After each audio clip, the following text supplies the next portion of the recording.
This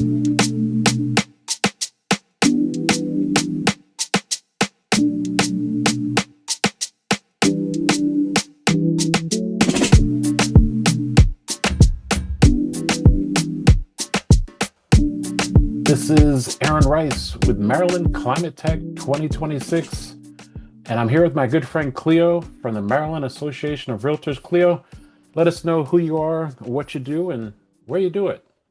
Thank you, Aaron, for having me on today. So my name is Cleopatra Pappas. Yes, they call me Cleo. I am Senior Associate Counsel with Maryland Realtors in the legal department. I've been here about a year and a half. Before that, I had about 20 years of experience as an associate broker, owner, general counsel, and manager at a boutique real estate brokerage that did residential work up in Harford counties. And I've been an attorney before that with a long history. So I've been at Maryland Realtors, and one of my positions is handling the commercial symposium that's coming up later in March, on March 26th in Maryland at the College Park Marriott Hotel and Conference Center in Hyattsville. And it's going to be a great day. We have so much packed into the day for agents who practice in the commercial arena and those who are thinking about practicing in the commercial arena. So I do have our Maryland Realtor website up and running right here. This is the page you go to get more information and how to register. And early pricing ends February 26th. So that's just this week. So make sure you get in early and with a great price. I can tell you a little bit about that if you'd like to know, Aaron. Absolutely. Absolutely. Go for it. So we call it the Innovate Commercial Symposium because we're trying to innovate everybody's business and putting together a variety of classes, information, CE classes, people who are coming, the different vendors who are sponsoring the event, and who you'll hear from to help your business in commercial. So, and that has a wide variety of categories as well. But just to go through the page a little bit, we start out early in the morning. We do have free parking on the grounds, and it's right next door to where the facilities are. And again, it's a super great place to go. It is a green building. They've done a lot of things to the building itself, and it's a beautiful facility. And everybody over the years have raved about how good the food is too. So that's a plus. So start out early in the morning. We do have networking and a great breakfast set up between 8 and 8:45, and we have registration going. If you're not sure if you're going to be able to register in advance, you are allowed to register that day. And you can also register for CEs that day as well. But we're trying to get it in everybody quickly and early so that we know what the head count will be. We then have some introductions first in the morning, including from our Maryland Realtor President, Denise Lewis, and Scott Lederer from Maryland Real Estate Commission will also be there. And then one of the highlights of the morning is the economic overview that is done by Dr. Basu. Everybody loves it every year. He gives so much information that is important for your businesses, important for your life. General information that you can take with you and discuss with whoever you wish to discuss outside the commercial arena as well. Lots of information. I found that fascinating last year. And then we have a series of C classes throughout the day, including in the morning. Right after Dr. Basu speaks, he's going to be hosting a panel of several different persons regarding the Maryland Building Energy Performance Standards. That's a credit and a half for CE Topic F. And again, it's moderated by Dr. Basu. Stuart Capello, who's an attorney, will be speaking. Ryan Schwiebenbauer, who's Vice President of Sustainability at St. John's Properties, is on the panel, as is David Borchardt, who's Senior Mechanical Engineer at MD and Energy Advisors. Then we take a quick break for lunch, where we also have the award ceremonies for both commercial practitioners and commercial outside personnel who helps us, so that I think they know who they are right now, but I won't reveal the secret. And then we have the afternoon session where we have more CEs. Either you're fortunate enough to take commercial agency with me for 3 hours, or you can take one and or two classes instead of commercial agency, which is ADA compliance for commercial facilities with Sean Goldfaden. And you can also, or you don't have to take both if you don't want to, but you can take both if you want to. The second class is commercial real estate AI. and winning and closing more deals through AI with Mark Kingston of RealNext. So that's also an hour and a half credit. So you can get 3 credits either with agency or 3 credits with the other 2 classes.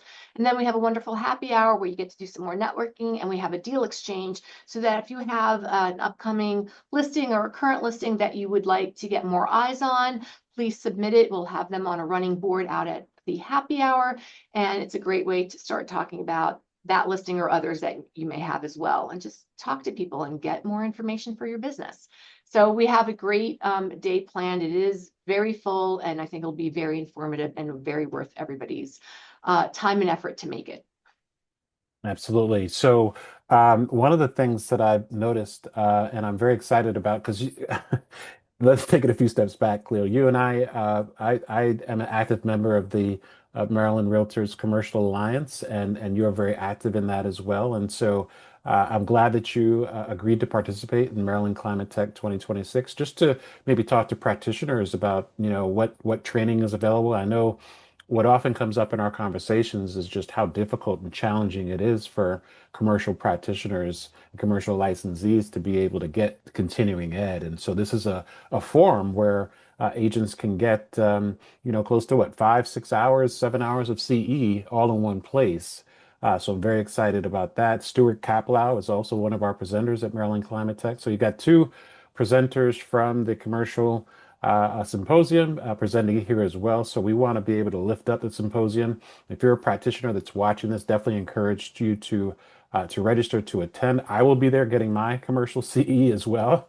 So I'm very excited about that. But I'm also excited about the fact that this conference is intentionally being held at the College Park Marriott, which is a LEED Platinum property. And for those that know me, know that I monitor air quality in every building that I'm in. And I'm happy to say that I have stayed in one of the sleeping rooms here at the hotel and was an exhibitor back in 2024 for the symposium. The air quality is premium. It's very, very good. So you don't have to worry about falling asleep in the afternoon because the carbon dioxide levels are too high and you're falling asleep after lunch. So a very well maintained property. I'm excited. What better place to have a conversation about building energy performance standards? That's one of the kind of the hallmarks of Maryland Climate Tech 2026. One of the reasons that we started this back in 2024 was because at that time I wasn't really in relationship with many building owners or corporate tenants that knew that this new law existed and that their buildings needed to be net zero by 2040. I mean, it is the most aggressive climate law in the country. And Cleo, I have to commend you and the events committee for making sure that this is highlighted as one of the CE and one of the educational components at the symposium this year. Thank you. And I have to say, as a member of the Commercial Alliance, I'm very proud of all of you and thankful that you all bring so much information to the table and so much knowledge and experience and the questions that you have and that other commercial real estate practitioners have, because we wouldn't be able to find the great speakers and presenters for that day without all the information that you have, knowing who is specialist in what, who has great information, who's a great presenter, because we want to bring the best to the commercial symposium for all of our Maryland members. And it's actually open to outside persons as well. So we're trying to get that going for people to know that even if you're not a Maryland realtor, you're more than welcome to come to our commercial symposium. And, we need to get the information from our members and from the people who are out there on the street, who's out there, who's doing what do we need to know, and what do we need to present to the practitioners in So Maryland. this is open to the public then. It is. Okay, great. And if you're a residential agent that might be curious about commercial, this is maybe a great opportunity for you as well, right? Absolutely. Right. And they can start with commercial agency, but if that's a little too much for them, right now, they can start with ADA or AI, and that will give them some credits as well. Mm-hmm, mm-hmm. So, Well, I'm excited to sit in your workshop as well and get my my CE for commercial agency for sure. Okay, was there another part of your presentation that you wanted to that's share? right. So I do want to transition a little bit to highlight a topic that is increasingly shaping the real estate landscape in Maryland and affecting Marylanders. It's called deep energy retrofits and zero energy homes. How do we maintain the goals of reducing energy costs, which I know, especially this past winter, is of much concern with many Marylanders, and increasing property value, advancing climate goals set by state law, but also protecting both residents and property owners in Maryland? So what are deep energy retrofits and zero energy homes? Well, deep energy retrofits and zero energy homes represent the next frontier in building performance in Maryland. But true high performance buildings must prioritize both energy efficiency and occupant health. Because who wants an energy efficient building and it's cost effective, but it could possibly make you sick? So deep energy retrofits go beyond basic energy improvements to achieve significant reductions in energy demand.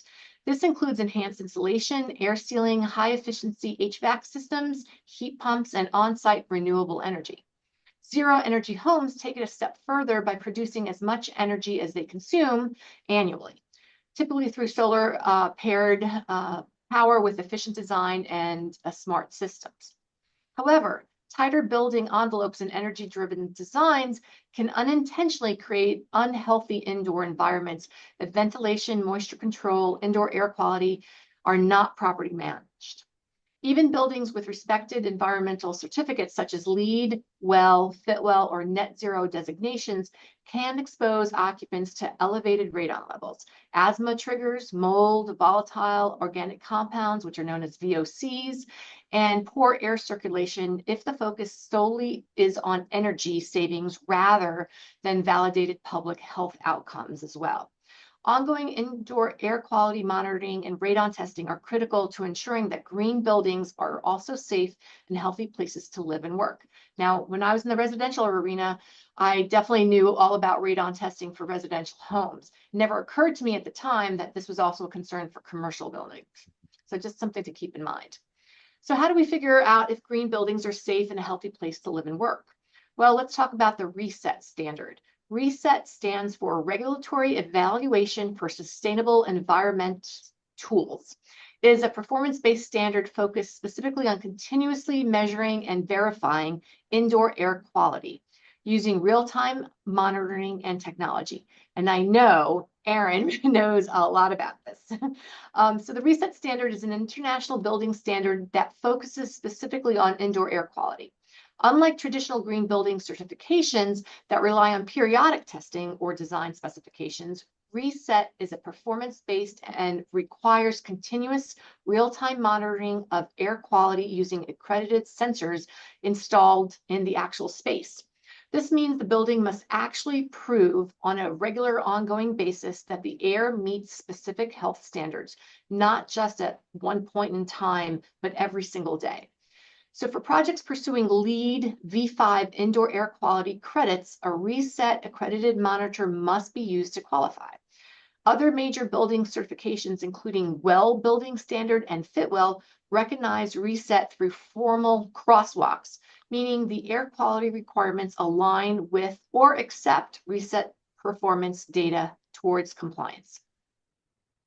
Maryland has made meaningful progress in advancing energy efficiency and clean energy adoption through programs administered by the Maryland Energy Administration, also known as MEA, and the Department of Housing and Community Development, DHCD. We see that a lot in the residential arena. Rebates, low interest loans, and grant programs such as net zero loan programs, Be Smart energy efficiency loans, and residential clean energy grants have helped accelerate deep retrofits, electrification, and renewable energy deployment across residential and commercial buildings. However, these programs largely measure success through energy performance metrics alone. They do not consistently account for whether a building, once tightly sealed and highly efficient, is also healthy for the people who occupy it. This creates a critical gap and an opportunity for policy intervention. The dilemma with high energy efficient buildings often reduce natural air exchange. Without intentional design, monitoring, and maintenance, this can lead to elevated radon levels, increased concentrations of particulate matter, volcanic organic compounds, moisture-related mold, everybody hates that word, and other asthma or respiratory triggers. Even buildings that achieve respected environmental certifications or net zero status may unintentionally compromise indoor air quality if health validation is not part of the performance criteria. A clear solution can simply be to pair energy incentives with health validation. Maryland can strengthen its energy programs by adding a health-focused financial component that supports and incentivizes indoor environmental testing and monitoring alongside efficiency upgrades. Well, specifically, MEA and DHCD programs could include eligible funding for baseline and post-retrofit indoor air quality testing, covering radon, CO2, humidity, certain things like PM 2.5, the VOCs that we talked about, and other common health indicators. Often, enhanced rebates or loan interest reductions for projects that demonstrate verified improvements in indoor air quality after energy upgrades could also help. They could require post-occupancy testing as a condition of certain high performance or net zero incentives, ensuring that buildings perform as intended, not only energetically, but from a health standpoint for the public. They can also offer support continuous or periodically with monitoring technologies, particularly in multifamily and commercial buildings where occupant exposure affects a larger population. These additions would represent a modest increase in program costs, but yield significant returns by preventing unhealthy indoor environments, reducing long-term healthcare impacts, and increasing the durability and credibility of Maryland's climate investments. By integrating indoor air quality validation into existing energy programs, Maryland can better align climate policy with public health objectives without creating entirely new regulatory frameworks. This approach allows energy efficiency, climate resilience, and occupant wellness, which is very key to all of this, to function as complementary goals rather than competing priorities. So for homeowners, tenants, lenders, insurers, verified indoor air quality is becoming an increasingly important indicator of a building quality and risk management. For real estate professionals and building owners, properties that can document both energy efficiency and healthy indoor conditions will be better positioned in a market that increasingly values transparency, wellness, and long-term performance. And who doesn't want to be healthy? So that's what I have to say for that, Aaron. Leo, that was absolutely perfect. It's one thing to hear what you just presented from a practitioner on the indoor air quality monitoring side. It's a whole different thing when the Maryland Association of Realtors, with you at the helm of their legal affairs department, kind of advocating for the health and wellness of building occupants. So thank you for that. Absolutely. I've always had a concern because even when I practiced myself as a residential licensee, I was always concerned for my clients. Yeah. Are you okay in this house? Is this Right. what you and your family want? Is it going to be healthy? You were always concerned about mold and radon and other Right. things. Right. And having been in practice only in residential, Mhm. it does transfer into the commercial arena as well, because people do have to be concerned. Absolutely. And if we're talking about radon, 1 in 4 homes in Maryland has radon levels above the EPA action limit of 4 picocuries per liter, which still equates to smoking 8 cigarettes a day. And I come to the space, I think you've heard my story before, from discovering radon in my home. We used a radon monitor very similar to this, a reset accredited monitor to measure radon, and we had levels that were pretty high to the point where the EPA says we were smoking 15 to 25 cigarettes per day, and we've been here for 25 years here in Randallstown. So it is a thing here in Maryland, and if the building touches the ground, it most likely has radon. As I mentioned, I measure air quality in a lot of buildings, and I have not measured a building that has zero radon. A lot of them have levels below, 4 picocuries, but never zero.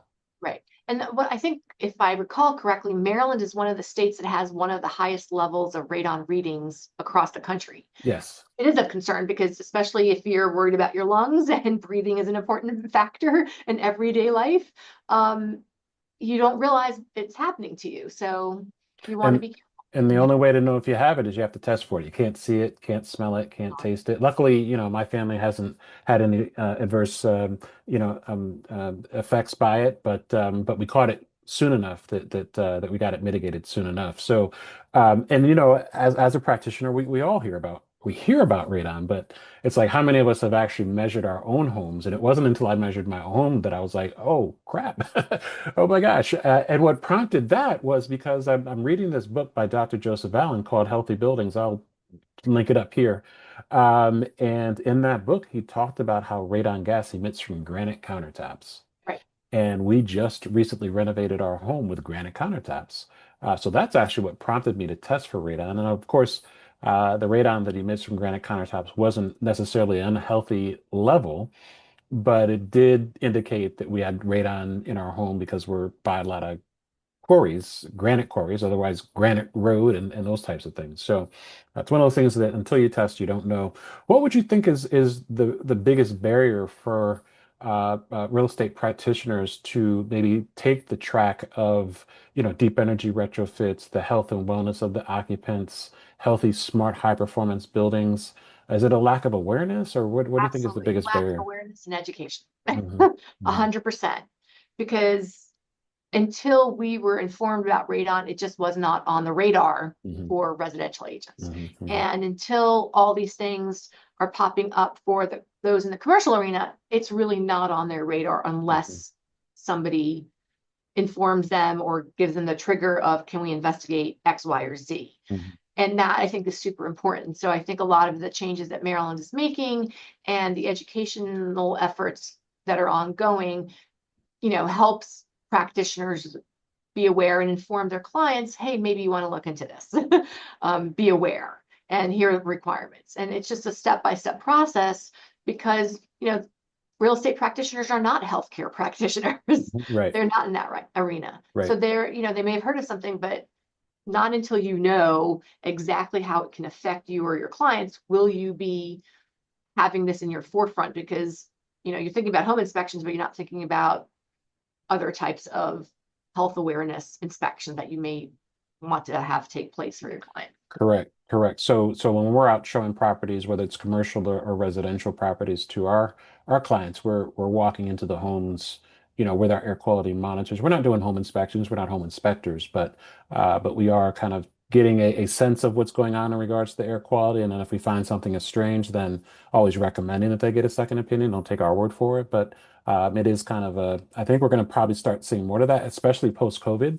I know that a lot of school age children, their parents are putting air quality monitors in their backpacks just to see how the air is performing at school because it can, from a school or a workplace scenario, can affect your cognitive abilities and connect your affect your productivity if the carbon dioxide levels are too high or volatile organic compounds are too high. I mean, this messes with both your lungs and kind of how your brain functions. And so that's where it makes sense from an economics perspective, from a, return on investment payback period on the commercial side is that, if we're talking about I'm not sure if you're familiar with the Jones-Lang-LaSalle, the JLL 330, 300 rule. No, I don't think I am. Okay, so the way that breaks down is the average office occupant, office tenant, commercial office tenant spends $3 a square foot annually for energy costs. And then they spend another $30 a square foot annually for rent and operations. And they spend $300 a square foot for salaries and benefits.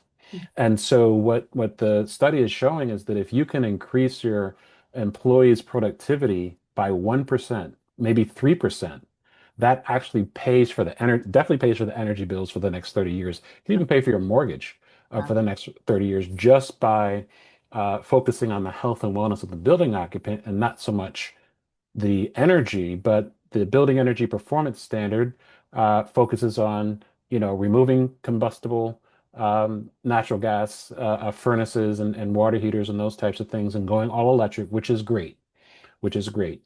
But it doesn't necessarily focus on the health and wellness of the building occupant, which I think is a missed opportunity.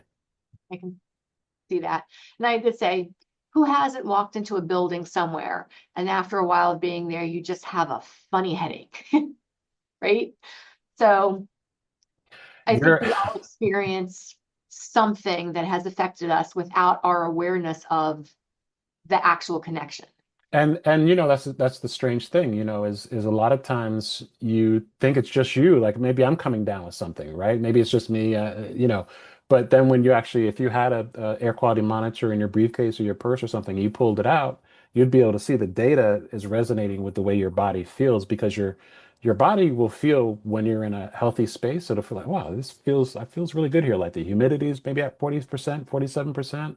The carbon dioxide levels are low. It feels comfortable in this space. But when you're in a building where it's got sick building syndrome, as you mentioned, which is definitely a thing, because it wasn't a thing prior to the 1970s energy crisis. There was no sick buildings phenomenon. It came along during the energy crisis. We got our buildings tighter, and unfortunately, they did not breathe as they should. So I'm afraid that BEPS might be potentially repeating that mistake by focusing on energy and not focusing on the health and wellness. So I think, more layers of public health and public health practitioners need to be added to the conversation and not value engineered out.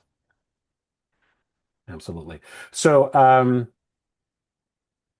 so I had an interesting call with a conversation with Sade Dennis, who works with the U.S. Green Building Council. They're the creators of LEED, and they have a LEED for residential certification, which I think is very exciting, both for commercial, multifamily buildings, condos, co-ops, and for regular homes. And they're very excited about engaging with the realtor community because I know that when I go into MLS, the multiple listing service, and I search for homes that have LEED or LEED version 5 or healthy smart performance buildings, I can't find anything. It's not working for the buyer's benefit. So you may have buyers who are actually looking for these types of properties, especially post-COVID, but they're very difficult to find in the MLS system.